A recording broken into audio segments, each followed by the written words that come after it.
gens sont pas malades, et donc le test est positif, ça s'appelle un faux positif. Ça, c'est pas bien. C'est pas bien. C'est pas bien parce que ça inquiète les gens, par exemple. On va leur dire, non, mais vous êtes malade, donc il va falloir vous traiter, puis en fait, non. Enfin, en tout cas, ça les inquiète. Après, on peut redresser le diagnostic. Et donc, l'autre cas de figure, c'est le vrai négatif. Il est vraiment en bonne santé, et son test dit que oui, effectivement, vous êtes en bonne santé. Non. Et donc, la sensibilité, c'est le nombre de vrais positifs sur tous les malades, en fait. C'est la probabilité d'avoir un test positif quand on est malade. Et la sensibilité, c'est la probabilité d'avoir un test négatif quand on est en bonne santé. C'est une petite notion quand même importante à savoir. Alors, si on veut prendre un exemple, je prends l'exemple de la troponine. D'accord ? La troponine, c'est une hormone qui est produite par une enzyme. Enfin, c'est même pas une enzyme, c'est une protéine, mais je sais pas quoi. Enfin, si c'est une protéine du cytosquelette qui est produite par le cœur. Donc j'ai une troponine, elle n'est produite que par le cœur. Donc, si j'ai une troponine élevée, je suis quasiment sûr que le cœur est malade. Si mon diagnostic, c'est pathologie cardiaque, indépendamment de la cause, et que j'ai une troponine élevée, j'ai une spécificité de 100%. Je suis sûr que si j'ai une troponine élevée, c'est que j'ai une maladie cardiaque. Ça ne peut pas être autrement. Ça, c'est vrai. D'accord ? Par contre, la troponine sert à faire un diagnostic d'infarctus du myocarde, donc une pathologie cardiaque spécifique, mais il y en a plein d'autres qui donnent des élévations de la troponine. Donc, est-ce que la troponine, c'est un test qui est spécifique, très spécifique de l'infarctus du myocarde par rapport à toutes les pathologies cardiaques qui sont susceptibles d'élever la troponine? Un peu moins, puisqu'en fait, je peux très bien conclure à tort que sur une population tout venant, le fait d'avoir une troponine élevée signifie qu'il y a un infarctus du myocarde. Non, pas nécessairement. Vous pouvez avoir une myocardite. Vous pouvez avoir un post-opératoire, une chirurgie, voilà, un trouble du rythme peut donner. Donc, c'est moins spécifique. Donc, vous voyez, tout ça, c'est très relatif. Le même test peut être très spécifique d'une condition donnée, à 100%, et à contrario, par contre, et c'est extrêmement sensible.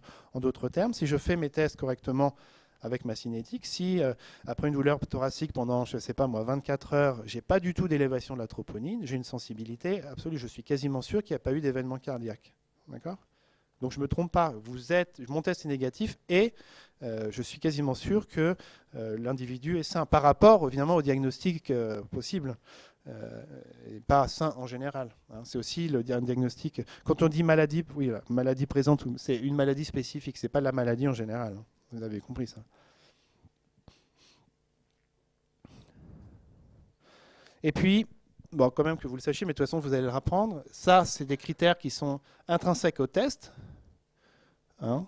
Proportion des patients ayant un test positif quand ils sont malades, proportion des patients ayant un test négatif quand ils sont indemnes de maladie. Et puis, en fait, cette petite équation, on peut la retourner et en mesurer une valeur prédictive positive ou une valeur prédictive négative. En d'autres termes, dans une population globale, si moi, là, je vous fais un test de dépistage, mon test de dépistage, il va avoir en fait une probabilité d'être juste de temps pour diagnostiquer la maladie. C'est un tout petit peu différent parce qu'en fait, le dénominateur n'est pas le même. Le dénominateur, c'est tous les tests positifs. Donc, c'est le ratio pour la valeur prédictive positive de la capacité du test, la probabilité qu'un patient ayant un test positif présente la maladie.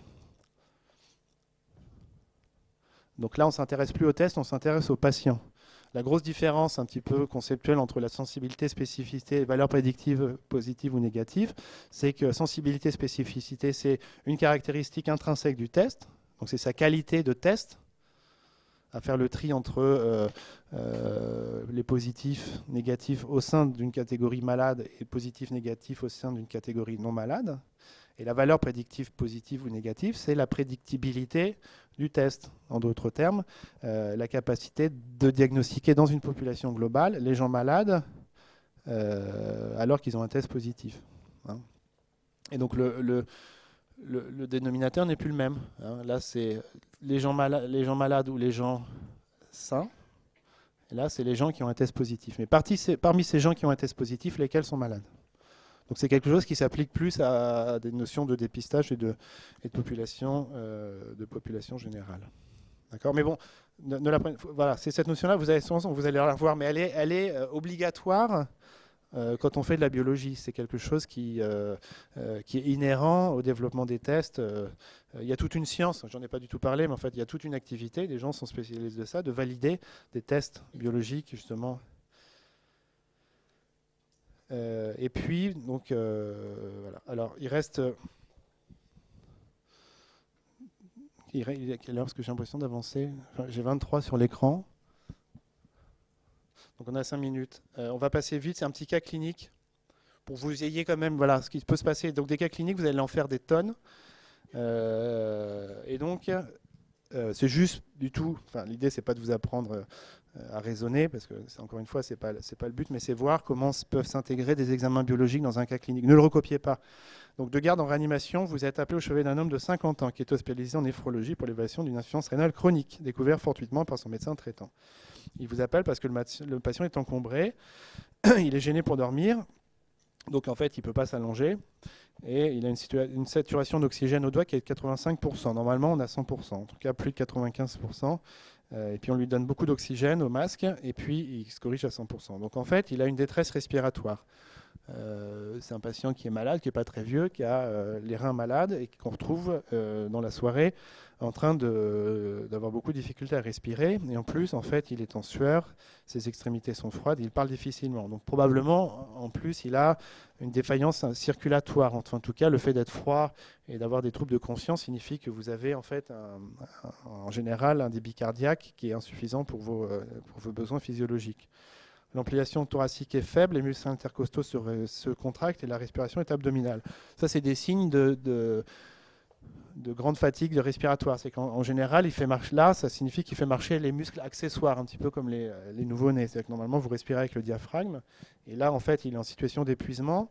Et donc, c'est un signe de gravité dans la mesure où il fait marcher tous les autres muscles qui puissent éventuellement être capables de faire de la ventilation.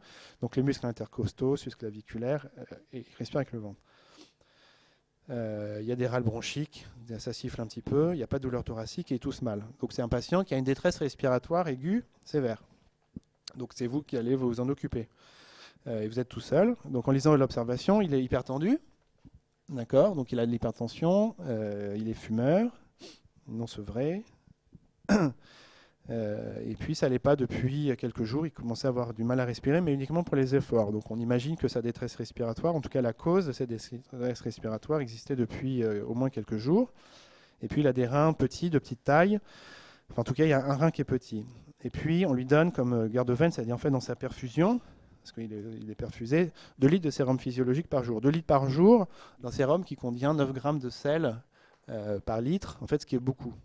Vous verrez après qu'en fait c'est une erreur, évidemment. Et donc il a une pression artérielle élevée, très élevée, une fréquence cardiaque très élevée, et il a un petit peu de fièvre. Donc c'est un monsieur qui est pas bien. Et donc on fait de la biologie. On fait la biologie d'un patient dont vous essayez de comprendre pourquoi il a une détresse respiratoire. Donc vous allez apprendre au fur et à mesure qu'il y a un certain nombre de causes obligatoires à éliminer. Et là, simplement, donc parmi ces causes, il y a soit un problème cardiaque primitif, par exemple un infarctus de myocarde, soit ce qu'on appelle une embolie pulmonaire, soit une infection du poumon. Ça, je vous le dis. Et donc, vous arrivez au niveau de la question 3 en essayant justement de vous orienter vers quelle est la cause possible de cette détresse respiratoire, sachant que, vous ne le savez pas encore, mais en général, c'est comme ça que ça se passe.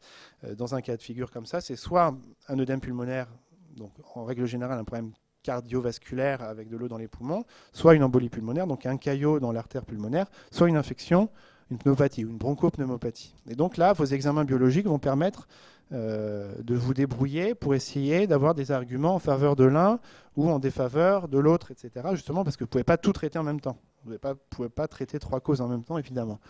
Donc, et là, vous n'avez pas les normes, mais vous savez que, par exemple, donc ça c'est normal, le pH est un petit peu acide, hein. La pression artérielle en oxygène est basse, donc ce qui signifie qu'il a une hypoxémie, donc ce qui corrobore votre impression d'un patient qui est en détresse respiratoire. Des bicarbonates qui sont un petit peu élevés, un chlore normal. De toute façon, le chlore, il varie toujours avec le Na, c'est du sel, hein, le NaCl.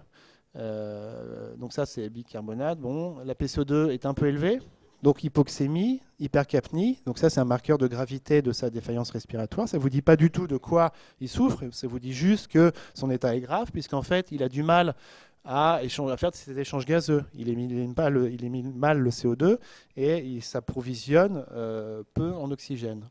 Des protéines qui sont un peu élevées, une glycémie normale.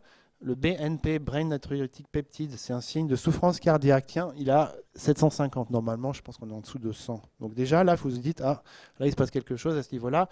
C'est quand même assez élevé. Ça ne devrait pas l'être, par exemple, dans le cas d'une pneumopathie, une infection du poumon, qui aurait pu avoir aussi, ne s'accompagne pas en général d'élévation du BNP.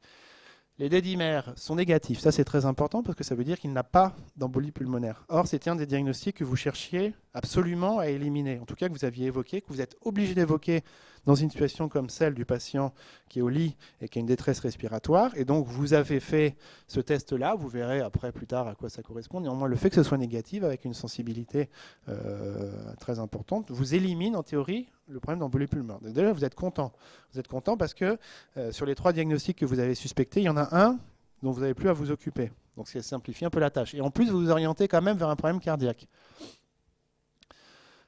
Et puis, vous avez donc une créatinine qui est élevée, une troponine qui est quasiment, enfin qui est un petit peu élevée, mais pas trop.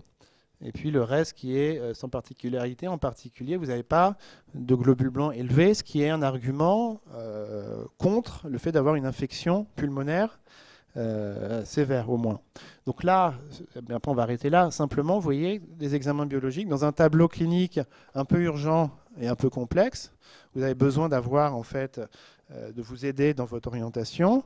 Vous allez vous orienter plus facilement vers un problème cardiaque primitif, un œdème pulmonaire, probablement peut-être cardiogénique. Vous avez été capable d'éliminer une embolie pulmonaire et l'infection pulmonaire est peu probable, sachant que ça peut être aussi les deux à la fois. Mais voilà, donc ça c'est un exemple de complémentarité des examens biologiques dans la prise en charge d'un patient dans un cas aigu, qui est un cas en fait extrêmement fréquent, à la fois pour les cas cliniques et à la fois en pratique.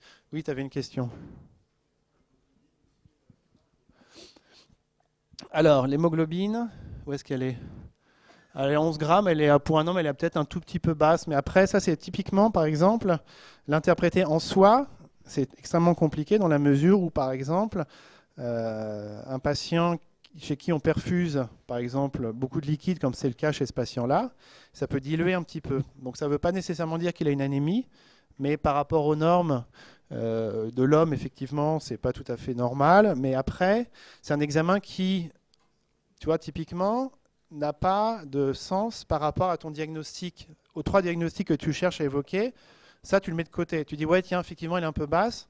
On verra plus tard. C'est pas ce que là, pour l'instant, je cherche à savoir pourquoi le patient est défaillant respiratoire. Et donc, je m'oriente vers les 3 grandes causes que j'ai évoquées et je veux les éliminer ou avoir des arguments pour. Ensuite, je vais faire de l'imagerie. Ensuite, je vais traiter le patient. Je vais voir comment il évolue. Donc, il y a une hiérarchisation aussi des examens anormaux. Donc, effectivement, ce n'est pas normal. Je ne sais pas quel sens ça peut avoir, mais il y a des examens beaucoup plus importants vu l'urgence de la situation, en fait. Donc voilà, bon bah c'est bon.